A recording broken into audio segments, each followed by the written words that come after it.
Welcome to this special webinar hosted by the National Association of Women in Construction. That is, of course, NAWIC, and we are marking Women in Construction Week. My name is Jehan Casinader.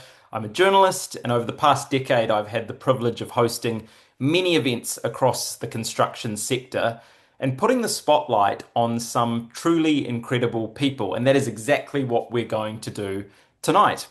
This event is called Breaking the Concrete Ceiling, not the glass ceiling, the concrete ceiling. And that name came from a conversation I had a few years ago with a woman who said to me, you know that for some of us, it's not a glass ceiling, it's a concrete ceiling that we have to break through. And that comment has always stuck with me. NAWIC has been around for 30 years, helping to shape the fortunes and opportunities and doorways that women can walk through into this amazing industry, but we also know that there is plenty of work still to do. So tonight, we're going to hear from three wahine toa, three strong women, each of whom have very different journeys. They've taken different paths into the construction sector, but the thing that they have in common is that they have busted through those barriers and they're paving the way for other young women to come after them as well. So please join me in welcoming the wonderful Colleen Upton. Colleen is General Manager and Director at Hut Gas and Plumbing. She's also the immediate past president of NAWIC. Bex Chapman is a fourth-year carpentry apprentice at Houseworks NZ in Upper Hutt. There's obviously something in the water in the Hutt Valley, and she's the founder of Mums Can Build. And finally, rounding out our group tonight, Chantelle Ngaia is Director of Leading Traffic in Taranaki and Wellington. She's also the chair of the Taranaki branch at NAWIC. So welcome to all of you. We're giving you a big virtual clap and welcome to our panel. Thank you so much for sharing your stories with us tonight. I can't wait to talk to you. And just a note for our audience members, those of you joining us online, first of all, thank you for making time in the middle of dinner and kids and all the other chaos that happens at this time of night. If you are on your laptop, go to the top right-hand side and there's a little view button up in the corner. And if you scroll down that, you can click on speaker, which means that you won't see all the other people that have joined. You'll just see the main speakers. There's also a little button on that menu called Hide Non-Video Participants. So you can click that and it will make your experience a lot cleaner this evening. So Bex, I'd love to start the conversation with you. What has today been like for you? Have you been on the tools? Yeah, today we were standing frames and so on the tools all day, a little bit rushed after work, picking up kids and school sports, and now I'm here. Awesome. And what do you like about the day-to-day hustle and bustle, the day-to-day reality of your job at the moment? I'm an active relaxer, so I like being on the go. I like turning up to site and it looks a certain way in the morning and leaving at the end of the day and it looks a lot different, especially with frames going up and, things that are happening in the beginning of a new build. So I really enjoy seeing the hard work that my hands have done for the day paying off, and yeah. That's awesome. So you're 35 now, but if we were to rewind the clock 15 years or so, your life looked very, very different to how it does today. Tell us a little bit about what life looked like for you as a 21-year-old. As a 21-year-old, I had a young baby and I had a lot of body image issues. I started using drugs, sniffing lines and stuff like that, and partying a lot, and pretty much starving my body of any food, and just really wanted to be skinny. A lot of clubbing with my friends. Of course, I was a mum during the day, and then I would drop my daughter off to my mother's house at night and go out a lot, and got offered methamphetamine one night when I was clubbing in town, and it spiraled really quickly. Within 2 weeks, I was pretty much using it every day. Wow. Did you have any understanding of what that drug was or what it would do to your body or your life? Yeah, definitely. I knew, and I'd heard stories. It was becoming quite a big thing at the time, and I'd always told myself, that I wouldn't go down that path. At the time, I was just, oh, one more day, and then ended up starting to sell it as a yeah, it was, and it just took over my life really quickly and snowballed really quickly. How did that contrast with the life that you thought that you were going to have? So when you were younger and you were growing up, what kind of person were you and what were your hopes and dreams for your life? I was into my sports. I'd like to think I was kind and loving and really involved with my family and pretty good at school. In my teenage years, I got into the marijuana.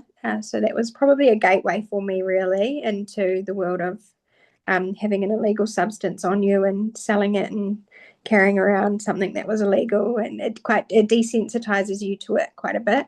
But as a child, I loved animals and wanted to be a vet when I grew up. So quite different to where I turned out in my 20s.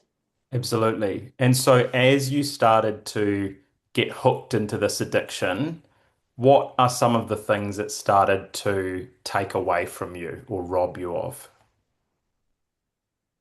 Family events, definitely. I was very absent with my family. I was more and more absent with my daughter.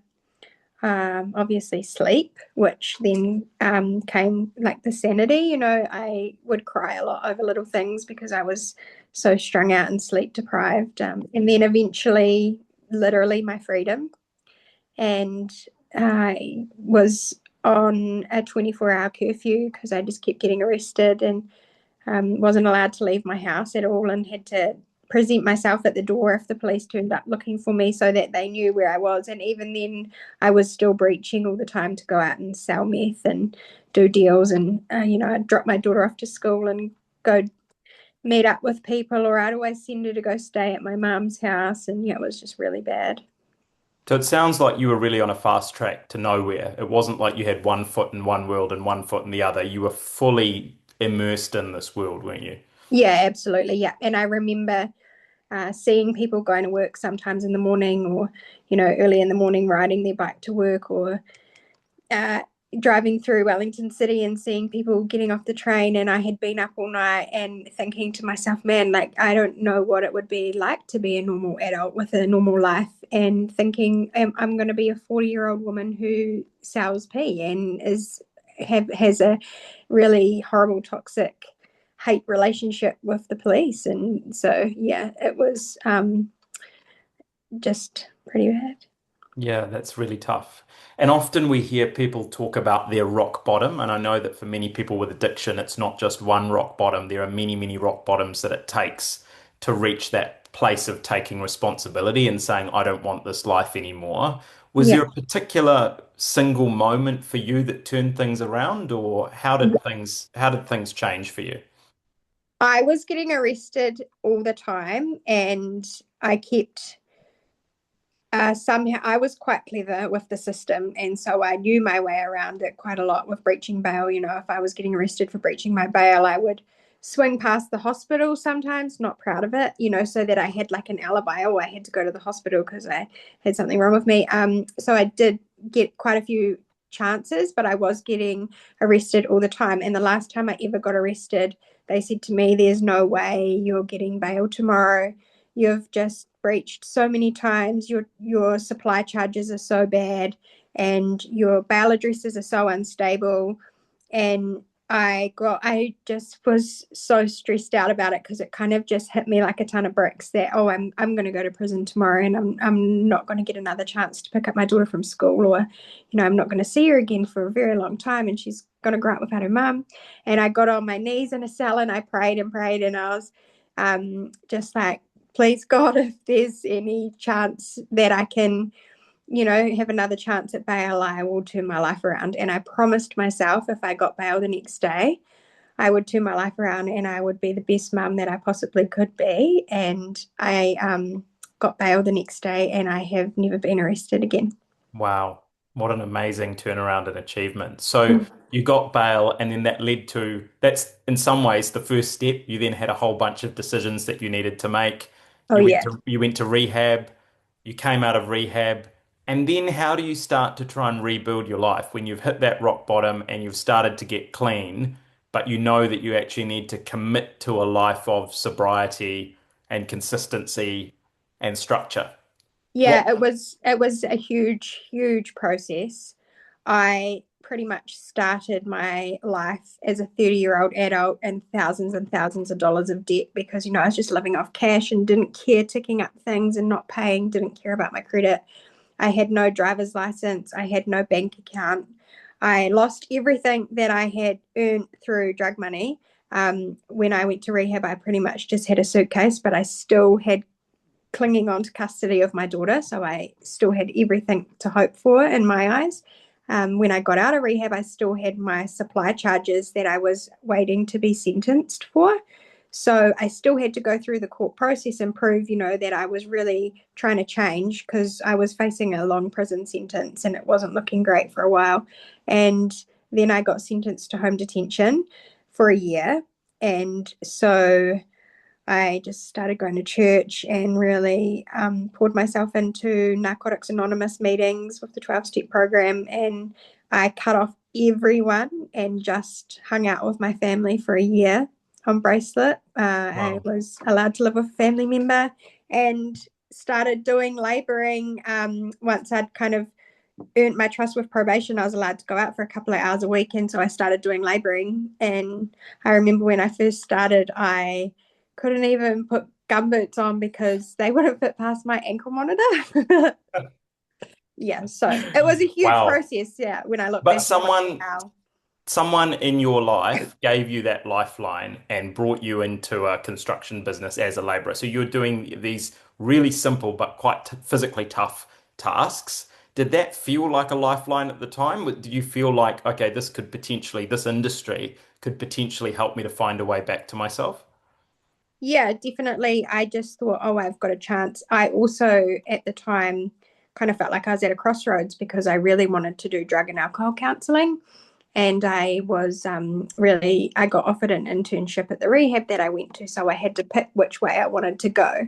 And I decided that, I was going to really give the construction a go because I didn't want to keep reliving the same people, places, and things that I had been doing for 10 years on drugs. And I just wanted a real clean slate. And so I told myself, I promised myself I would do the best I could if I got a chance at bail. And here I am. So I'm going to give it my all.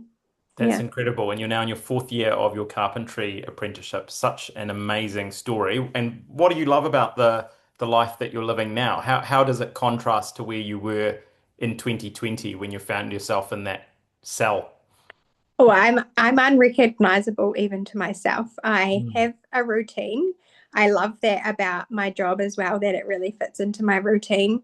I love getting up in the mornings and I love the physical side of things. I love being fit and strong now and content and happy with the body that I have instead of thinking I need to be a supermodel. I want to be strong and I love the fact that I have my daughter and that I have a chance at showing her how to really live your life. So we have lots of adventures as well outside of work and we go to concerts and holidays and really cram a lot of things in. But I just want to show her that, that wasn't how life is meant to be. And then also in my first year, I found out that I was pregnant with my second daughter. So I have two. I'm blessed with two Awesome. daughters. Yeah. Congratulations. Thank Thank you so much, Bex. Now, before we head to Chantelle, a reminder that if you'd like to be part of the conversation, we'd love to hear your reflections on these great stories that you're hearing. So you can use the chat function, pop your thoughts or reflections in there, and also your questions, which I will try and come to a little bit later in our webinar. Chantelle, lovely to have you with us. You grew up in the mighty Waitara, and early in your life, netball was the big thing. What was it like rising through the ranks in the world of professional and representative netball? Yes, kia ora koutou. Yes, it did start with netball. So I played representative netball right through. And then I think it was National Bank Cup back then.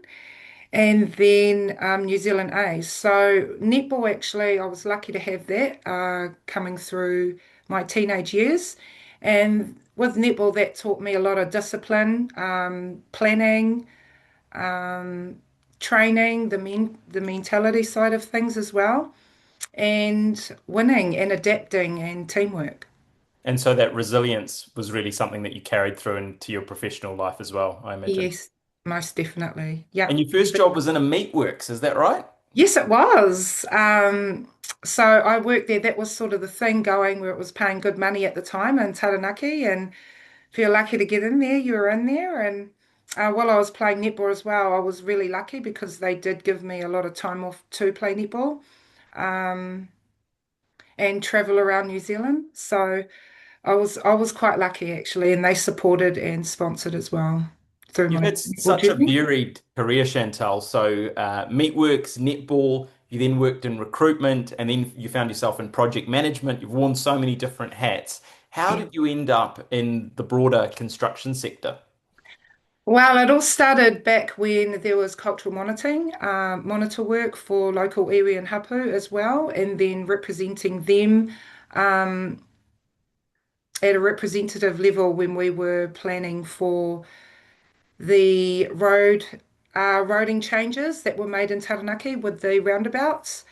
So going through the planning stages with that, and also being in recruitment where you're working with different industries around the infrastructure and construction sector. And then one thing led to another, and then here I am today owning a traffic business, temporary traffic Incredible. management business, which wasn't the plan, but that's how it ended up. And I absolutely love it. And I've got a great management team, and we're just soaring through it. And what do you love about the industry, the sector? The temporary traffic management side is definitely obviously with the safety of everyone that uses the roads, and also, so I get out there too. So actually working pounding the streets with them as well, dropping the cones and getting out there doing audits. You do all that. You're Um, not just sitting in the office. no, no, it's not just sitting in the office, and it's also showing them that, yep, you're a director, you're an owner, but you're still out there. You're having That's a look, cool. you're on the ground, and yeah, and they love it for that. They buzz out when they see that. But it's also, I do a lot of groundwork, so some people don't know who I am. So I'll get it in high vis, like an undercover boss type thing. And I'm out there and seeing if the clients are up to spec to what they've signed with us as well. And the clients know now, but they love it. Yeah, so it's really good just to have a look and get on the ground with the workers and what their experience as well as the clients. What were some of your early experiences as a woman coming into the construction sector? Specifically in traffic management, it was a challenge because it was a very, very male-dominated industry. Um, And yeah, there were a few occasions where, like in one of the stories that I had with NAWIC, there was a huge project coming up, and you had a lot of side eyes going, oh, it's a woman. But that's what motivated me more to keep going and really win the contract in the end. Um, and What do you there's think their also, assumptions were? Well, I mean, let's just be really direct about it. What are the underpinning myths or beliefs or assumptions about a woman in a role like yours? well, it's to the point of, oh no, those cones are too heavy. Oh, the bases and the stands. Oh, they can't do that. The male should do this. They should just drive. Or you hear all bits and pieces. But Mm. I think, for an example, when you get questions, you just go back to the safety standards, and once you hit them with that, you've got a perfect site. It's compliant. You can't really go wrong. And then because in traffic management, obviously, it's a showcase. You're always out there. Everyone can see it. It's open to every person on the street. So when you've got a compliant site, and then you get your ones that are moaning or there's nothing to moan about. So it's more of that's a lady owns that. Oh, well, a chick owns that company, and everything's perfect. So that's what I love hearing. Has that stuff ever got under your skin? Has it ever affected your confidence or made you feel smaller than you are? I had moments when I first started, and you sort of felt quite defeated because you're sitting there going, "Oh, okay," sort of like you shrivel in. You're like, "Oh," yeah, probably two moments that I felt like that when I first started. And then after that, I was like, no, no, I'm standing up to this because I knew I was right. I knew what I was talking about, knew the compliance. Um, and we had perfect sites. We had audits coming in at zeros, which was, you'd hardly get zeros from council audits. And that's what happened. So, and then we built a good team, a lot of women. And yeah, oh, what's that one? Have you ever had those same thoughts as a Yeah, woman? Mary's asked, have you ever had the same thoughts as a woman employer? No, not really. Nah. No, I think because I'm very thick-skinned as well. And I've been in different industries, and it's the way that you communicate Yep. and you stand your ground. And when you know what you're talking about, and they know you know what you're talking about, even if they're at, you need to be sitting at the table. So where they're making those decisions, you're Mm. at that table also, helping And them you have a make them. voice. Yeah. And Amazing. that's what I make sure that I move myself into those spaces. Fantastic. Super inspiring, Chantelle. Thank you. And great to have some comments coming through on the chat. Feel free to pop in your reflections or your questions for our panelists. And lucky number three is a legend, a living legend of the industry. Colleen, great to have you with us. I know that you have an amazing Okay. story. You've made such a huge contribution over many, many years. How did you end up in construction? Well, my husband is a Sparky, and I got married at 18. Irish Wow. Catholic father. You didn't go living together then. I would have been kicked out of home. But anyway, he's my husband's 7 years older than me. He was a Sparky. Came home one day from work. We had three kids under four, and he said, "Oh, put my notice in. I'm going out on my own." And I went, "Well, I won't say what I said, but it was like, okay, we're in boots and all." He never had any staff, but in his job, he did a job for a plumber, and they swapped hours, as you know, people in trades will know. You do that sort of stuff. Plumber came round. I was at that stage doing. I was a shorthand typist by trade. That's what I did. And I was typing up stuff for people that were at the Central Institute of Technology doing occupational therapy, and I'd do that when the kids were in bed at night. And this plumber said to me, "Oh, can you type up our quotes? Because we're handwriting." And I went, "Oh, yeah, I can do that." And so I did it as a contractor through my husband's business. Then he said, "Oh, can you do our invoicing?" I went, "Oh, yeah, I can do that." And this was before Google and computers. So I up to the library, got a book out, and, "Oh, yeah, I think I can do that." I'd done sixth form commercial practice. That was my, GUE level. And then he said to me, "Oh, can you do wages?" And I went, "Yep." And I had no idea. So another book out of the library. And so I was doing more and more hours. And then I just got to the stage, I said to them, "Listen, if I'm working this many hours, I want a piece of this company. I want to buy in." And I just bluffed it. Knees were shaking. And I thought, what if they say no? But anyway, they didn't. They said yes. Um, and at that stage, we moved. We had two buckets. I would leave an empty bucket at the workshop. They would put the paperwork in there. I would go and pick that up and drop the other bucket off. And we worked on the bucket system for probably a couple of years. And then I went into the office. I was the office manager. There were four of us that owned the company at that stage. The guy that had 40% left. And I became the general manager. And I've been there coming up 35 years. So, Wow.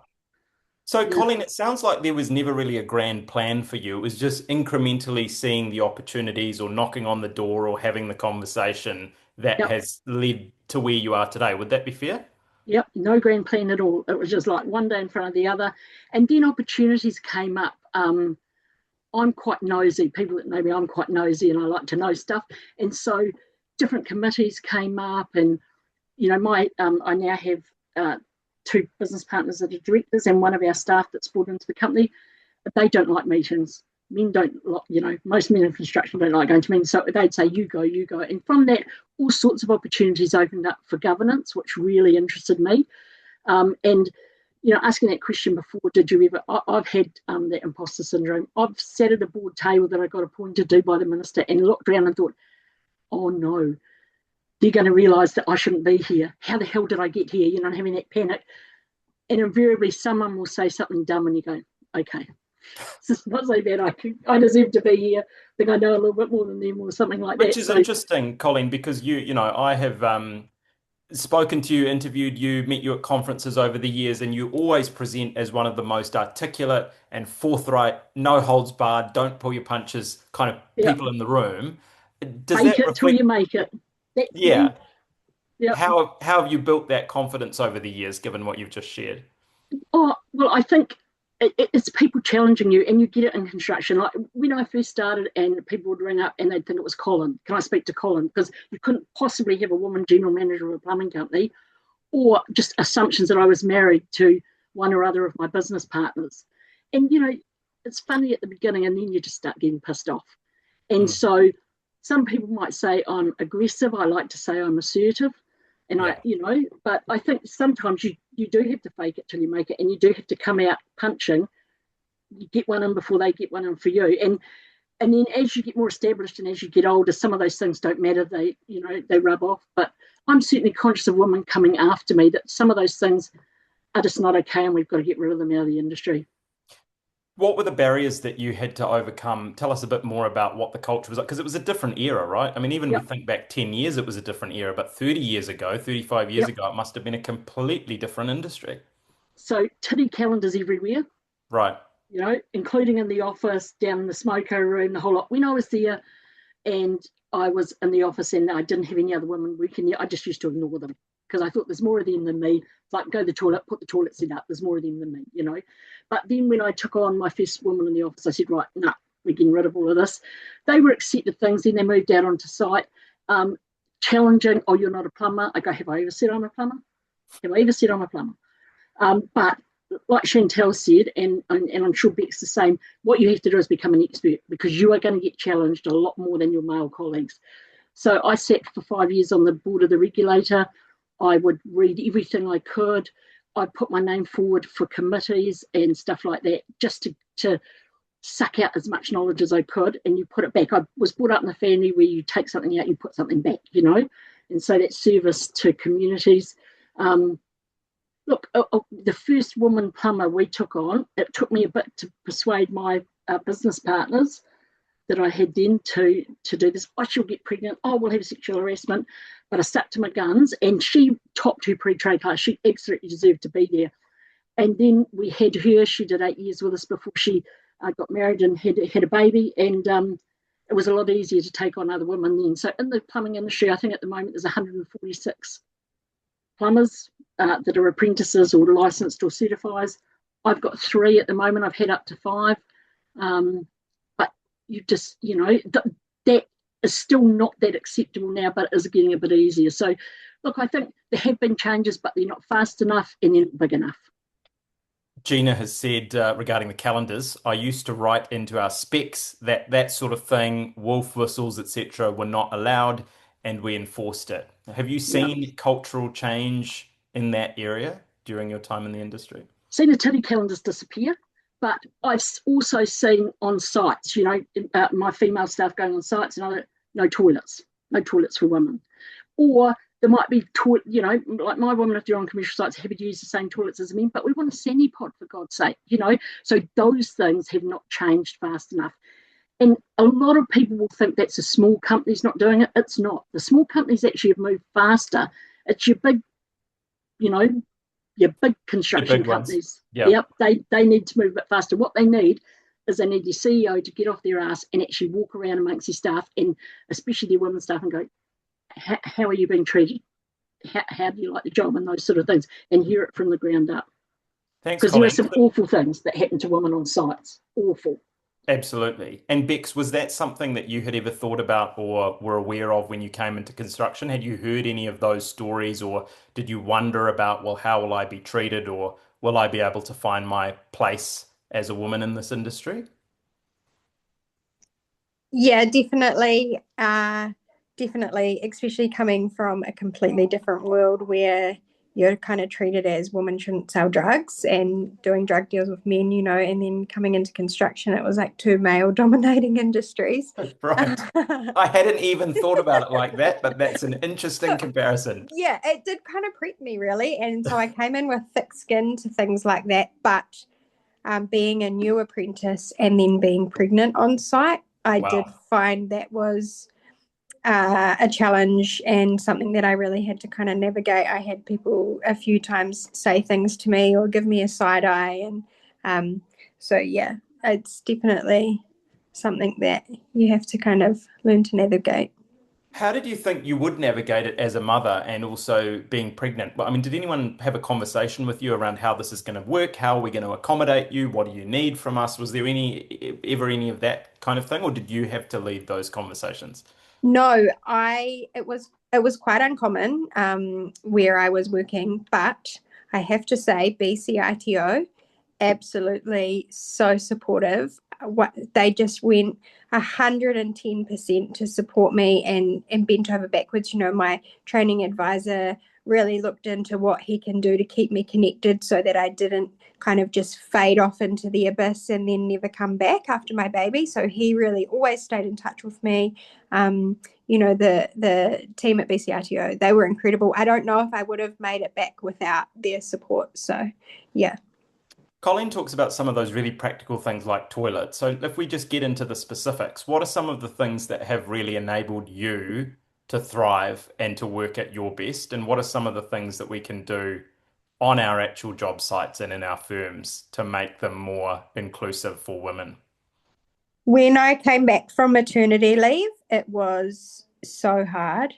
I was a breastfeeding mum. I was a solo mum, and I didn't want to give up breastfeeding, but I needed to go back to work, and so I kind of was trying to stage myself back into it to wean my daughter off so many day feeds. I remember my milk would leak through my t-shirt, and I'd be trying to pump on site. You know, Yeah. maybe it being I don't know if it is a law or more encouraged for employers to provide, you know, a clean and private environment for breastfeeding mums in the construction industry to be able to deal with that, and you know, checking in on them, seeing how they're going. I work with a new company now. I've been there for 2 years, and the first day that I turned up, they had a pink portaloo on site for me, and I hadn't seen one up until then, and it's always been pink now. That, you know, they always have a pink portaloo at every site, and it's just, even something so small, it makes you feel like you're wanted there, and like they want to support you to be there.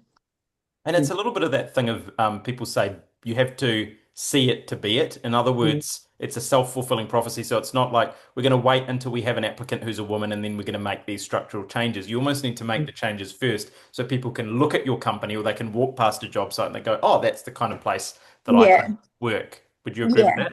yeah, definitely, yeah. And Chantelle, from your perspective as an employer, what are the ways that you create a culture of openness and inclusivity for women in your workforce? Is that something that you consciously think about, or is it about creating a culture that's inclusive for everyone? Yep, it's a culture inclusive for everybody, but with the woman, so for an example, if we go back to the toilets, when we're in the hui's or the meetings before the project started, it's something that I implement at the start and I'm very thorough on it. So in some places, even here in Wellington, they'd have a blue toilet and a pink one, which I thought was absolutely fantastic, so that the women have their own toilets and the men have their own. So I like to implement that, and I'm quite firm with it before a project starts, and that has happened. So especially in the Taranaki region, we're advocating for all women that are a part of our NAWIC brand as well, that obviously with being health and safety, when there are problems, they can come and talk to us, because when people are quite known, they're like, oh, Shanta, oh, I'm just coming to have a look and make sure everything's all right. So and then with them having to tell us and communicate that with us, it's not pinpointing them where they've come to us and moaned about it or saying, hey, they're not doing this. So I know in the background, but I'm actually going to the sites and advocating for them, but going as myself, Yeah. say, oh, hey, well, where's the toilets? Oh, no, they just use one. No, no, no, you can't do that. So, Mm. and it's just making sure you're looking after all our women out there in those industries. So you're being proactive. Now, I'm sure that all of you have worked with people for a long time, particularly you, Colleen, and Chantelle perhaps as well, who might have been a bit stuck in their ways in previous years and have taken a little bit of work to come around to some of these ideas that we're talking about today. I want to talk about influence because that's a big part of leadership. You can't just rap people over the knuckles and say, do this. We have to help them understand the why behind these things. Colleen, how have you influence the minds of some of the old school people who think, well, this is all just touchy-feely nonsense that we don't need to be spending any time or money on? There are still some of those people there, I know. but I think of one of my business partners who was really anti taking on a female apprentice, just like thought the world was going to end. And it was like, well, let's just give it a go. Let's just give it a go. And when she came and did such a good job, if you talk to him now, you would think it was his idea. So I think it's about it's a little bit of pushing and a little bit of leading.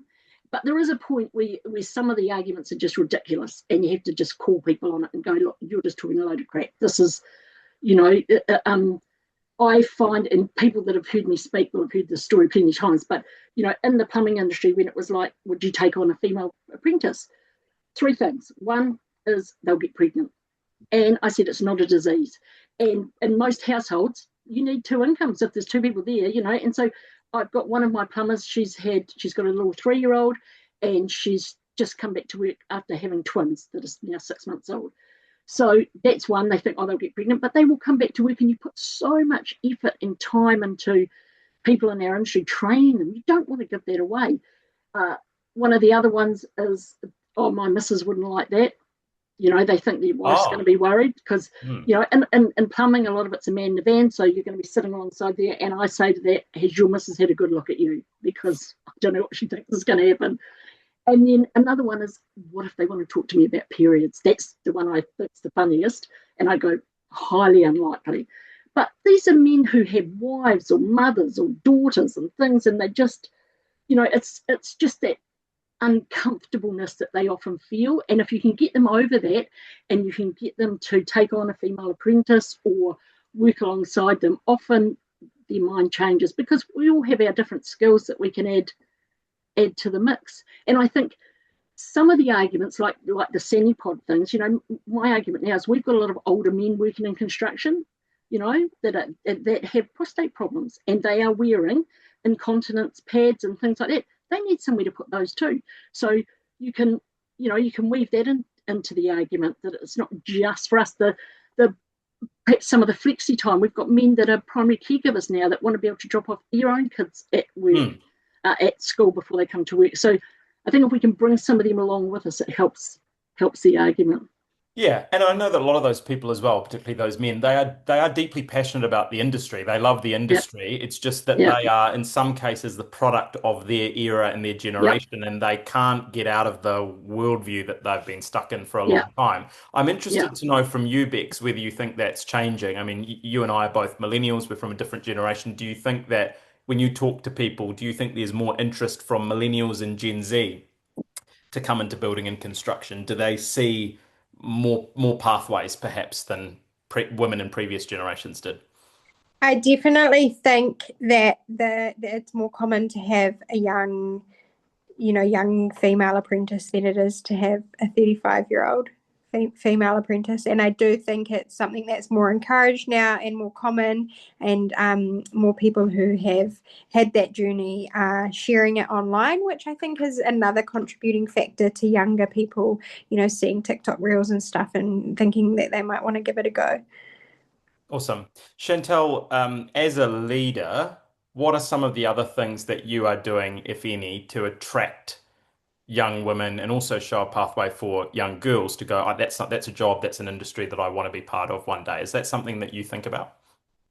Yes, it is. And I attend a lot of networking hours and do a lot of talks, inspirational, motivational speeches as well, at a lot of businesses. Yeah, to be able to motivate them there. And also mentoring as well, ones coming through, and also the younger generations when some of them, it's not quite, at school, it's not them. they'd rather be on a course or a classroom. So it's in doing those talks with them too that there are other options out there. Um, and also, and getting back just before about women as well. So there was a story where there was another one I wanted to highlight, and I had a woman when I was in the recruitment industry, and they're like, oh, they rang up and they said, we need a woman, oh, we need a person for this. And I said, oh, I've got a really good, strong woman here. And they're like, oh, no, we're not taking women. But it's having that relationship with them. And I said, hey, well, she's just like me. And, giving them a bit of sack. And they're like, oh, I don't know. And I said, give her a go and let's see how she goes. And she was hardworking. She was better than some of the men in there. And she ended up being the supervisor. Yeah, awesome. And so they changed their dynamic in their workplace, and a lot more women started coming on board. So it's just something little like that can create a whole different dynamic to a workplace, and it was a big workplace. So yeah, I was pretty chuffed about that, That's to be honest. amazing. It's a great Yeah, example yeah. and a great use of communication as well to get Mm, that message across. yeah. Colleen, we're in a sort of political, social, cultural environment where, compared to maybe 5 or 10 years ago, there is pushback against diversity and inclusion. There is cynicism. There is, we've kind of gone back to that thing of, well, we treat everybody equally, and so, why do people need special treatment? How do we have these conversations in what is quite a charged, emotionally charged environment that we find ourselves in at the moment? Yeah, you did right. There's been quite a political change. When Labour were in, you were starting to get jobs in construction. You would have to do a profile for the job. How many women? How many Māori? How many Pacifica? We did one the other day, and it's the first one we've done since I've seen the national or coalition in. But we need to encourage some more of that. Look, we have shortages in construction on and off at different times. And why would we ignore 50% of the population in filling those? Look, I don't think we'll ever get to 50% of construction being women, like we won't get to 50% of midwives being men, but it's those young women who want to come into this industry. We need to, those of us that are leaders or are in a position where we employ people in that, we don't need to just knock on the door. We need to kick it down and say, come on, come in with us. Some women get to those things and they pull the ladder up and they don't want other women coming behind them. Not a lot, but I think that's the sort of thing those of us that are in a position to influence need to absolutely throw the door open and bring women along. We need to change the minds of teachers at school who, in their own way, don't see construction as a place for women. But you can get someone like Beck. She could be owning a company in a couple of years. It's a fantastic industry if we can make it safer for women to come in, especially at that site level and field level. And I think one of the corrections that maybe has been useful is perhaps there's times in the past where it seemed like the ultimate goal is to reach that 50-50 thing Yeah, of half of them in the same way. Like, do we really want 50% of teachers or 50% of nurses to be men? We know that there are yeah, always going to be differences in society yeah, that are linked to gender and people's preferences and social norms and all the rest of it. The thing that I always come back to is, does every young person in this country have every opportunity to explore and thrive and succeed in whatever role or sector or industry interests them and is aligned with their values? And so the numbers in some ways don't matter, although the yeah, point that you make is that 50% of women in the country or in the workforce we have 50% of people are women. So when we're yeah, crying out for workers and we're saying, where are they? We need to yeah, bring in more migrants or we need to train more people up. yeah. Why would we ignore this enormous chunk of our population who, just like all three of you, can make a huge contribution? Do you have a sense, Colleen, as to why the construction sector overlooks this massive potential workforce? Oh, I just think it's ingrained ideas that it's not a job for women. It's, you're not strong enough, or no one should be lifting over 20 kgs. So, you know, or you're not, but women bring different skills. And look, I know since we've had women, it's lifted the whole place, the behaviour in the whole company. I've got 25 staff, has improved. Um, and I love it when the guys are going to some of the women to get advice on doing jobs and things like that. You go, yes, we've made it. They see them as plumbers. They don't see them as a woman plumber. They see them as a plumber. And look, I've got a 16-year-old granddaughter. When I first came into NAWIC, she was quite a motivator for me because I want her to grow up in a world where she can be a plumber or the Prime Minister, and Hmm. she doesn't filter what her gender is to make that decide whether that would be a palatable place for her to go. She Yeah, just should be able awesome. to just do it. And that's what we want. The women who want to come in, we need to make the place safe and welcoming for them. So, in the next few minutes, as we start to wrap up this conversation, I'd love to hear from each of you. What are some practical things that we can be doing? We know what the structural stuff is, but I'm thinking about the people that are on the call tonight who may come from very different parts of the country, different sectors, different points in their career. Chantelle, what is your advice to people joining us tonight on how they can find their own place and reach their potential within the construction industry?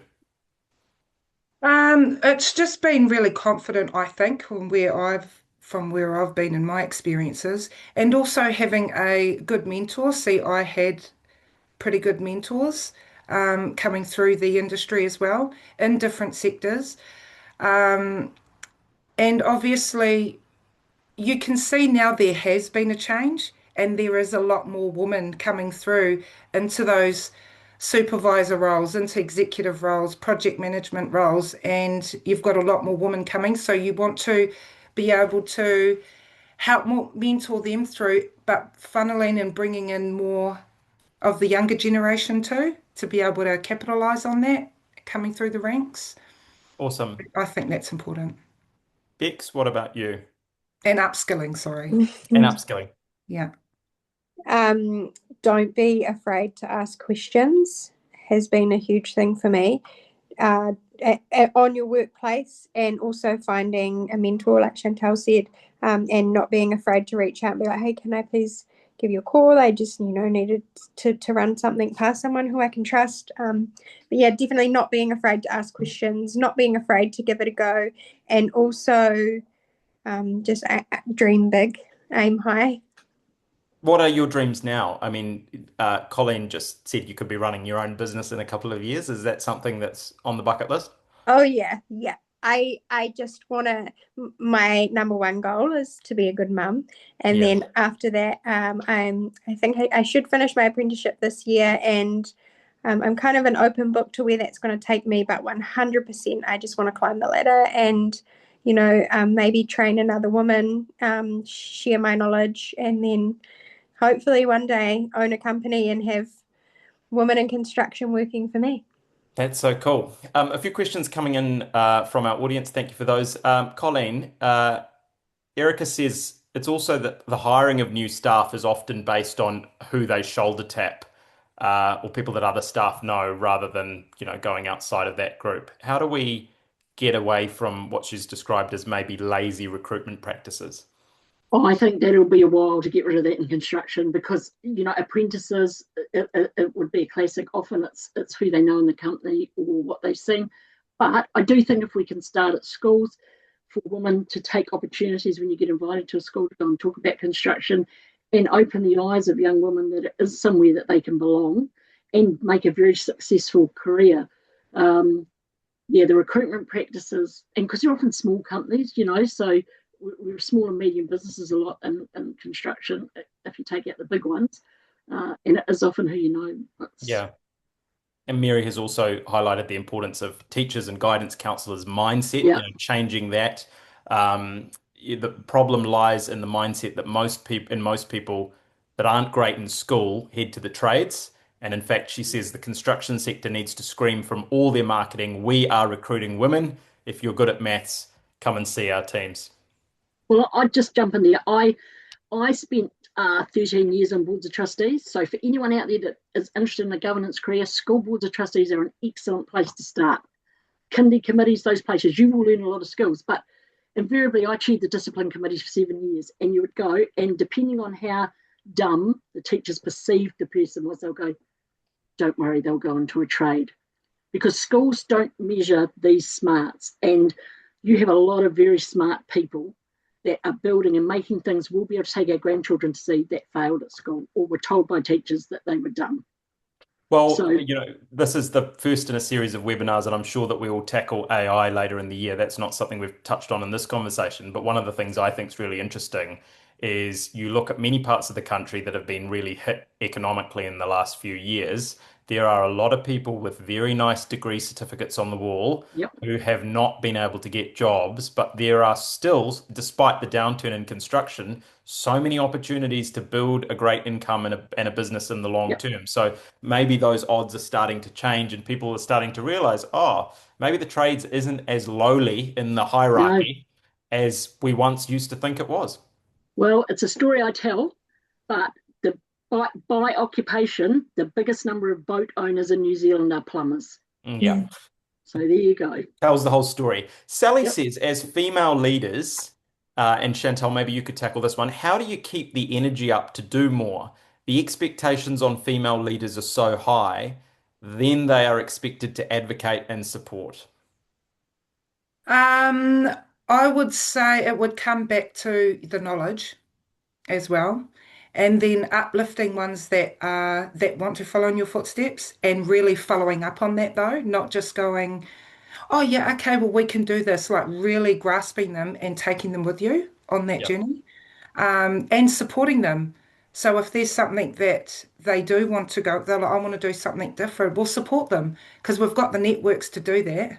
So let's push them into that career because knowing that they've probably got 10 people behind them and then five behind that are wanting to go into that same place as well. So if we all work on it together, like they say, as a team, together everyone achieves more. And that's what we are, NAWIC in itself. And we want to push and help everyone through. So, Fantastic. yeah. Bex, how do your children and your wider family feel about the trajectory that you're on now and what you've been able to achieve? My daughter, my older daughter, she writes me letters all the time telling me how proud she is of me and how much life has changed. My parents is super proud of me, and it's just and it is different having my younger daughter raising her the way I feel like I should have with my older daughter, but also my relationship with my older daughter is just an incredible bond that nothing can break, and coming home at the end of the day and them knowing that I've been working and paying for everything and, running the house on my own, I think it's a good example that I'm setting for them that you can do it, on your own. You don't need a boyfriend, don't need a husband. But yeah, that you can do anything you set your mind to. Amazing. That's a perfect note to end on. A big thank you to all of you for your generosity and what you've shared today and your vulnerability. I know it's not always easy to put yourself out there like this, but I know that it's inspired many people. Before we wrap up, I will actually share a few messages that have come through. But first, I'd like to hand over to NAWIC's president, Kirsty Hopewell. Kirsty, I hope you've enjoyed the conversation as much as I have tonight. Absolutely. Wow. It's just blown me away. And I know these women, I know how incredible they are as well. So thank you so much, Jehan, for guiding us through such a thoughtful and engaging conversation tonight. A huge thank you to Bex, Chantelle, and Colleen for sharing your stories with honesty and generosity. Conversations like this are how change begins. Tonight has truly captured the spirit of breaking the concrete ceiling, not through one dramatic moment, but through everyday leadership, resilience, and courage. Recently, we asked our members what matters most to them. The priorities were clear: increasing representation of women in construction, improving on-site culture and safety, clearer career progression pathways, pay equity, transparency, and flexible work and parental support. These are not side conversations, they are central to the future of the industry. So this webinar is just the beginning. We will be running more webinars, as Jehan mentioned, throughout the year that dive deeper into these topics, bringing together industry voices, practical insights, and real solutions. We want to move from conversation to action. So if tonight has resonated with you, stay connected with NAWIC, join us, attend a branch, or simply continue the conversation in your workplace. The future of construction will be built by the people willing to ask the question, open the door, and make space for others to follow. Thank you, Jehan. Back to you. Wonderful. Thank you, Kirsty. Lots of great messages in the chat. Stacey says, plenty of inspiring stories and practical advice.